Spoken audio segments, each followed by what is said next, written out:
World of Tanks will change greatly in 2014. We've already told you about the new physics and graphics that will improve the beauty and atmosphere of the game. Now, let's talk about features that will bring more diversity into battles. New game modes.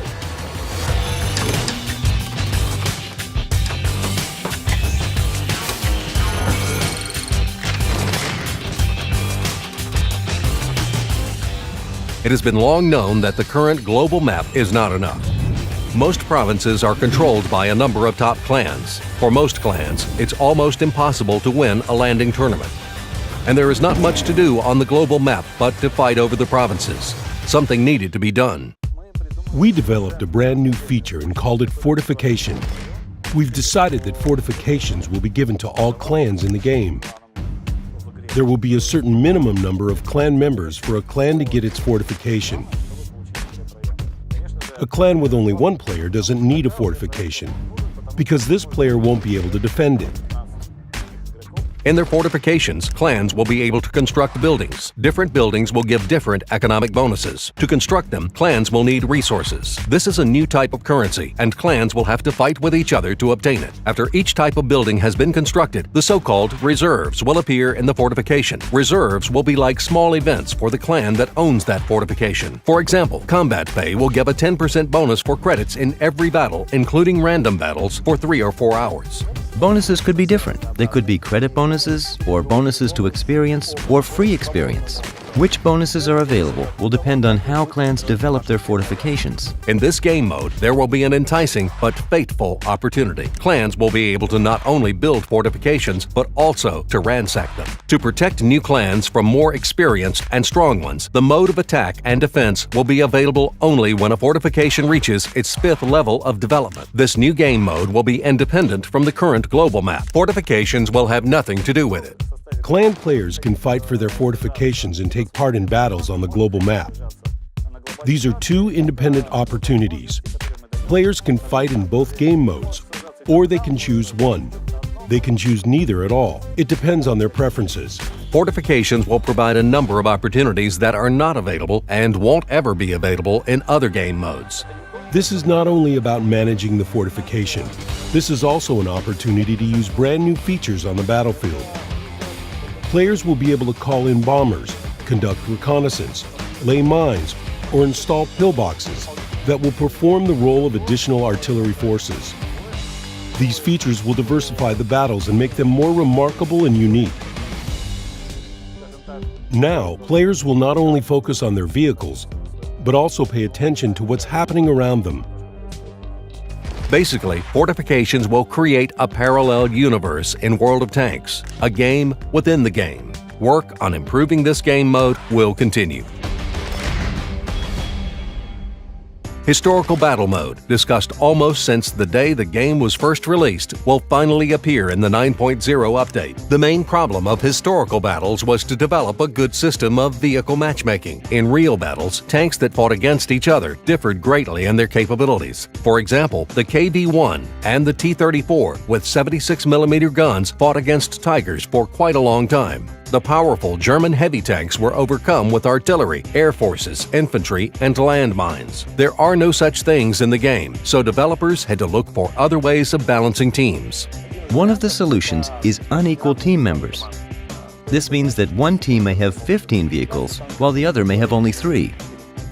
This scheme was applied in the first version of Historical Battles, which was tested on the common test servers. It turned out that this scheme was not sufficient to balance the chances of the teams, so we had to make additional changes. In Historical Battle Mode, vehicles' specifications such as maneuverability, speed, and view range will be different from what they have in other game modes. Probably most importantly, the number of hit points will change. Heavy vehicles will be easier to destroy. Earlier in the process, we tested a prototype of Historical Battle Mode that did away with vehicle hit points. To destroy a vehicle, you had to knock out all of its modules or put all of its crew members out of action.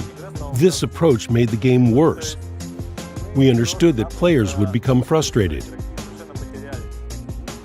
They didn't understand why they kept firing at enemy tanks for a long time, but the enemy tank just wouldn't get destroyed. And other times, the very same vehicle might be destroyed with a single shot. Sometimes we watch 2 tanks just standing and firing at each other for more than 2 minutes with no consequences.